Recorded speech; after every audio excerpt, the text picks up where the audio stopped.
সম্মানিত ভিউয়ার্স, ভূমি ও দলিল রেজিস্ট্রি সংক্রান্ত তথ্য পেজে আপনাদেরকে স্বাগতম। আজকে আমরা যে বিষয়টি নিয়ে আলোচনা করব সেটি হচ্ছে মৌজাভিত্তিক খতিয়ান কি, মৌজাভিত্তিক খতিয়ান আমাদের কি কি কাজে লাগে সেই বিষয়ে আমরা আলোচনা করব।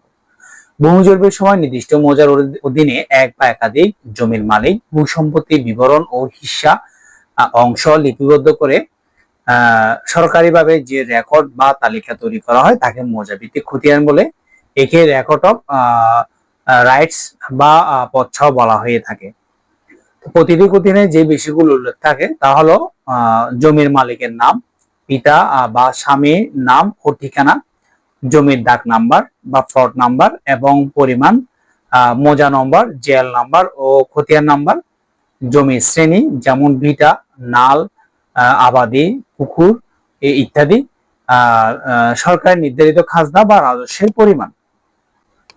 আমাদের বাংলাদেশে মৌজাভিত্তিক খতিয়ানের মধ্যে যে জরিপগুলো হয়ে থাকে সাধারণত সিএস, আরএস, এসএ বা পিএস বা বিএস, আর আপনাদের এখন নতুন ভাবে যে জরিপটা হচ্ছে বিআরএস বা বিডিএস, এই জরিপগুলোর সাধারণত আপনার খতিয়ান হয়ে থাকে বা দিয়ারা খতিয়ান। তো আপনারা সাধারণত এই ধরনের খতিয়ানগুলোরই মৌজাভিত্তিক খতিয়ান পেতে পারেন। আপনাদের যদি মৌজাভিত্তিক খতিয়ান প্রয়োজন হয় সারা বাংলাদেশে প্রদান করা হয়ে থাকে, আপনারা আমার দেওয়া নাম্বারে যোগাযোগ করতে পারেন। তো ভূমি ও দলিল রেজিস্ট্রি সংক্রান্ত বিভিন্ন ধরনের তথ্য আপডেট আমার পেজে বা চ্যানেলে দেওয়া হয়ে থাকে। আপনারা আমার চ্যানেল বা পেজটি সাবস্ক্রাইব বা ফলো করে পাশেই থাকবেন। ধন্যবাদ সবাইকে।